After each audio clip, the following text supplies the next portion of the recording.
I'm James Rule. Welcome to the Lonely Leader podcast, where we help existing and aspiring leaders find clarity, build resilience, drive performance, and enhance fulfillment.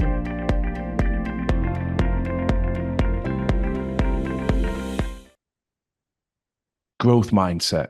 That's what we're going to dive into in today's episode. How do you foster and develop that yourself as a leader, but also encourage and help develop that within your wider team?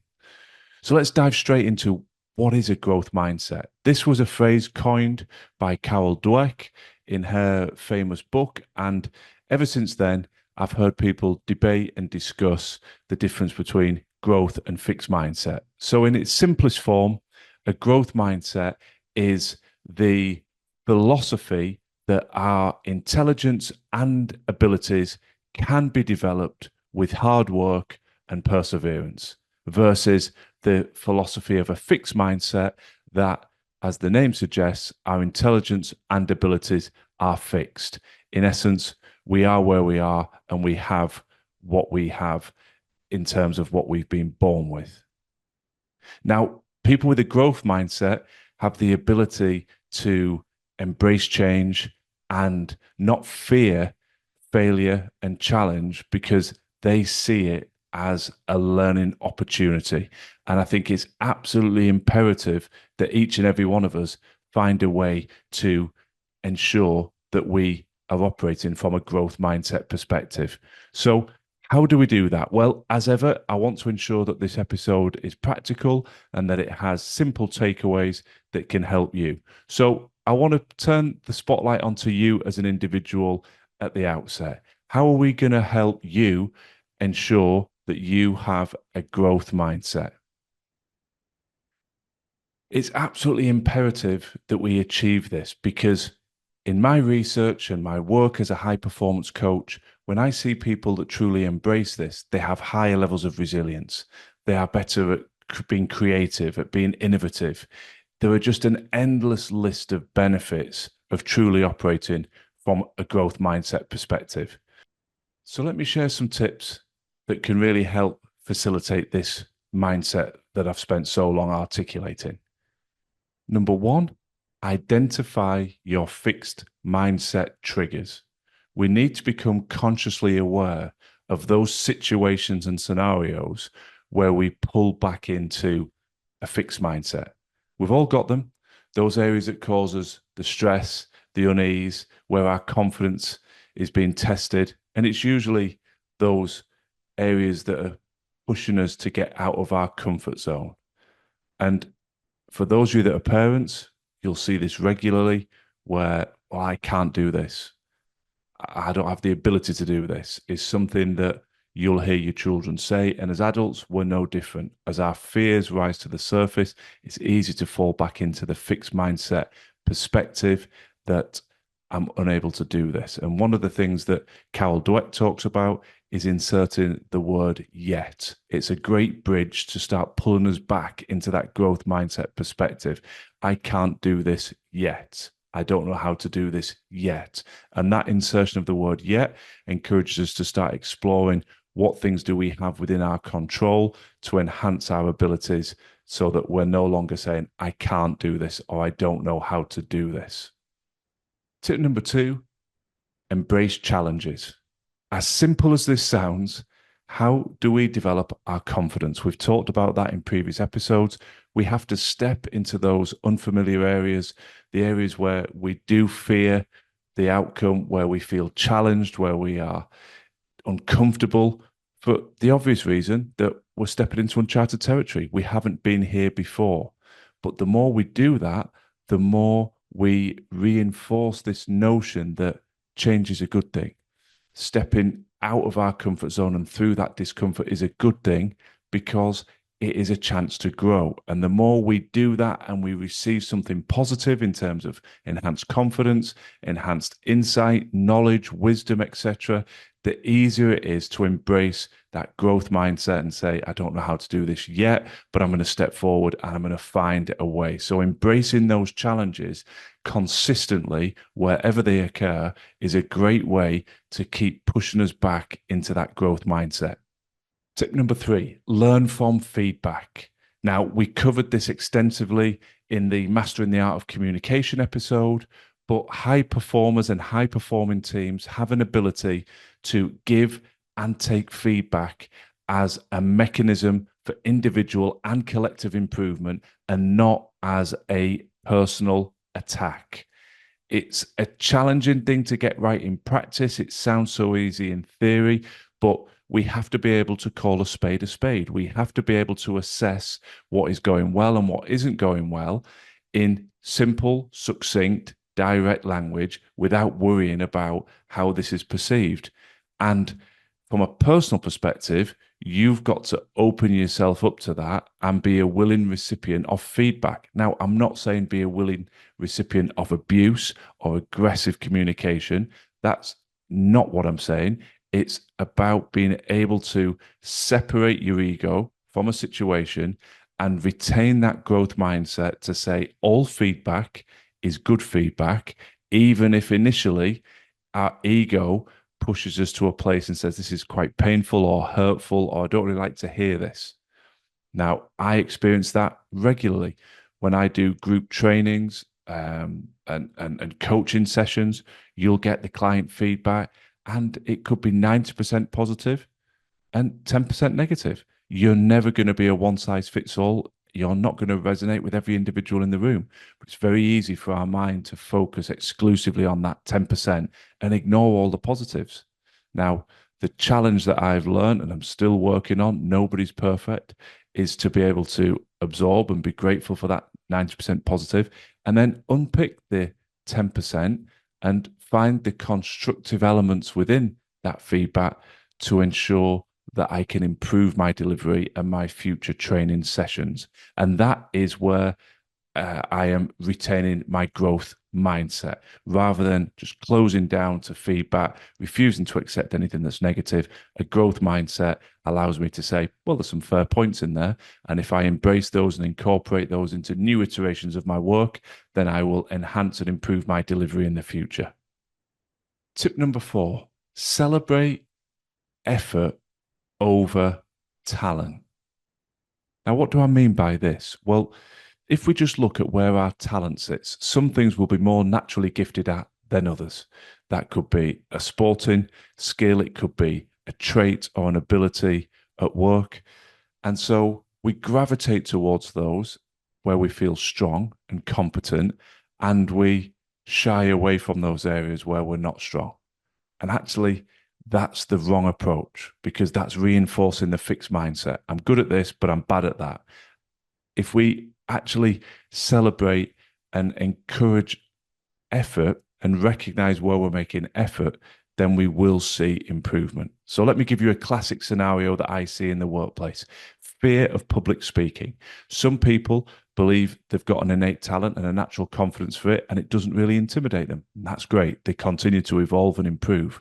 The vast majority of people I meet are terrified of public speaking. They're terrified of standing up, making a big presentation to a huge audience or even a small but senior audience of their hierarchy. That might permeate professionally equally. It might come up in their personal lives, being asked to be a maid of honor or a best man, for instance, and make a big speech at a wedding. Now, if you just say, well, I can't do it, fixed mindset, you shy away, and those fears don't go anywhere and just keep reinforcing the fixed mindset.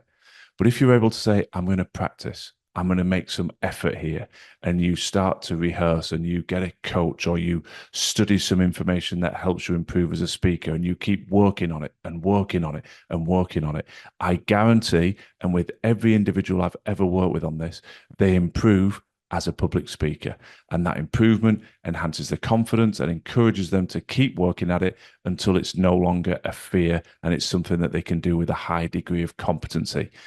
That is the essence of a growth mindset. But where does it start? Well, it starts from being able to step past saying, I'm good at it or I'm not good at it, inserting that word yet, as we alluded to earlier, and then making the effort. And you have to celebrate the effort. There's no silver bullet. You're not going to go from being terrified of public speaking, do 5 minutes of practice and become a master at the skill.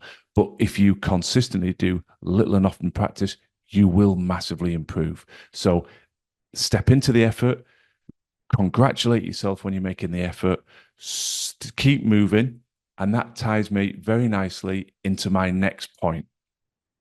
Tip number 5, reflect on failure and celebrate the small wins.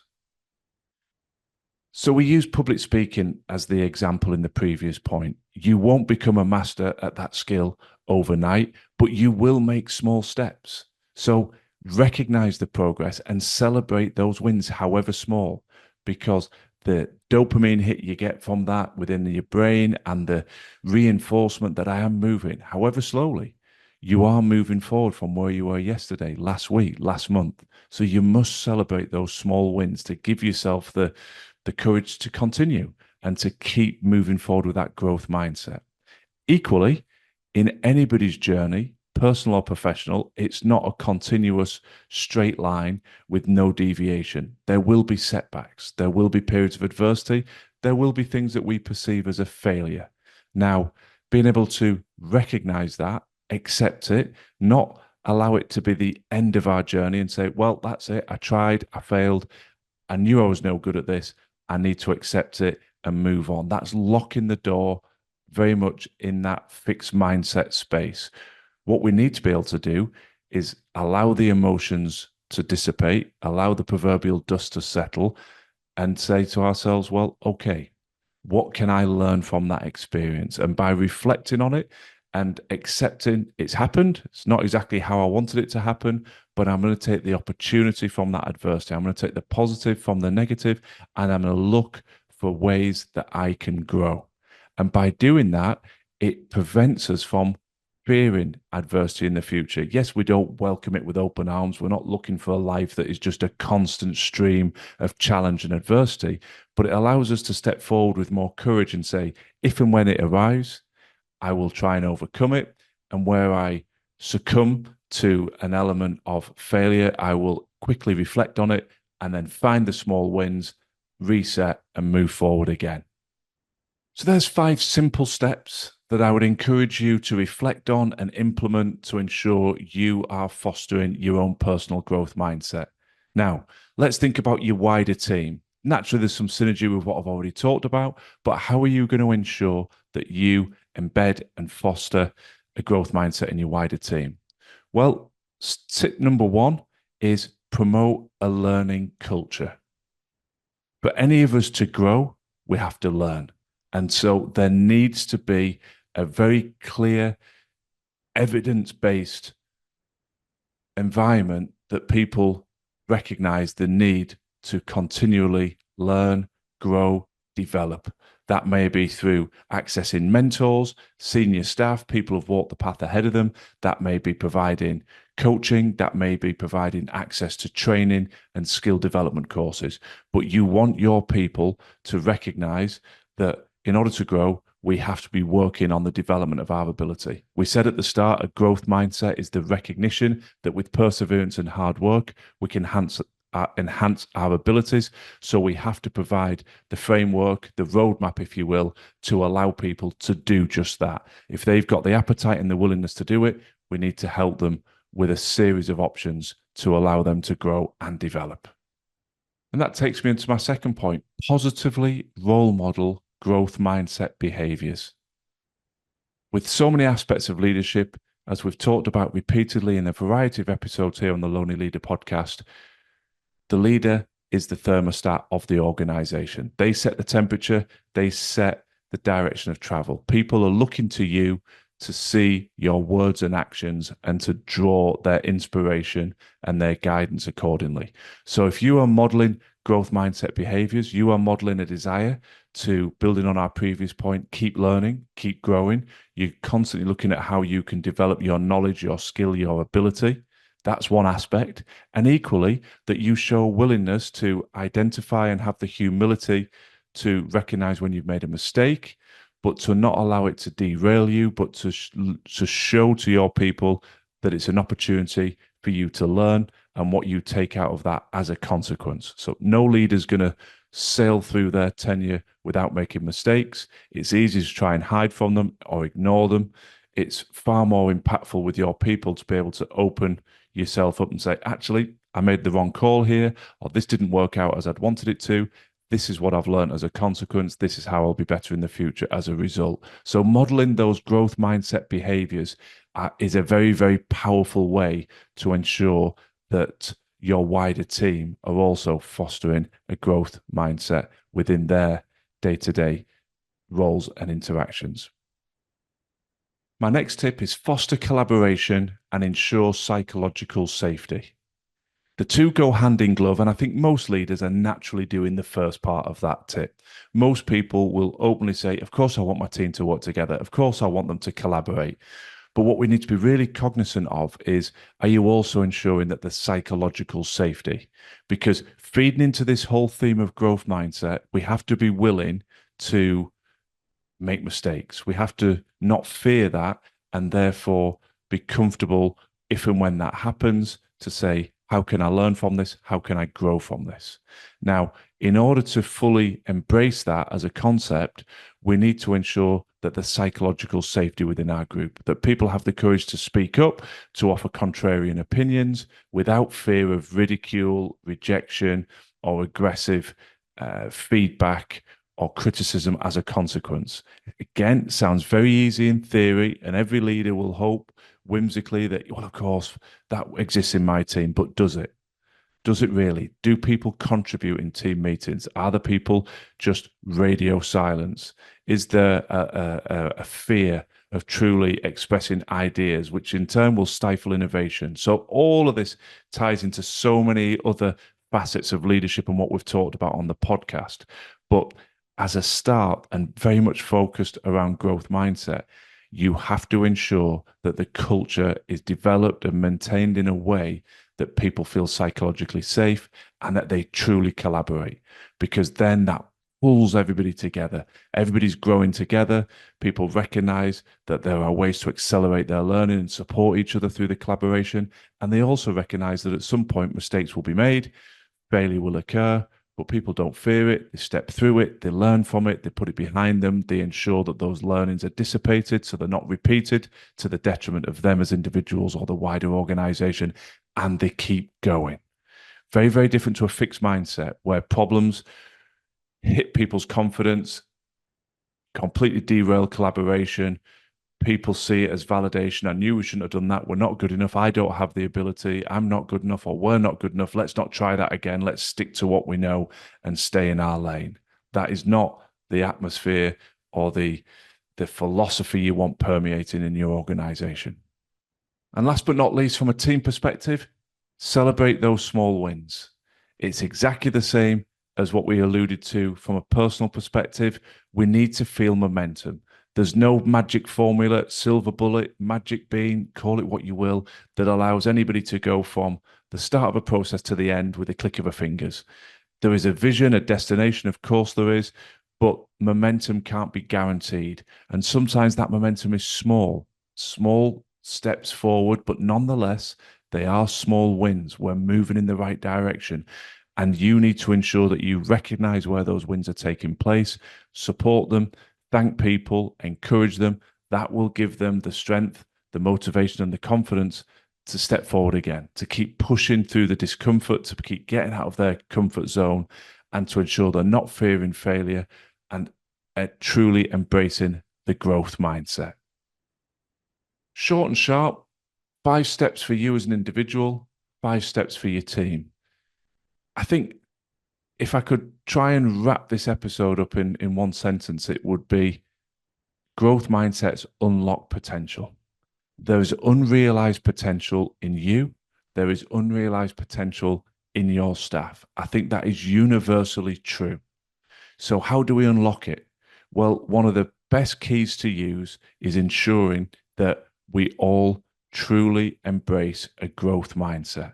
And when that is done, it starts to open doors, provide the confidence and the motivation to step through those doors and realize and bring to the fore that new potential. And that's when some really exciting things happen.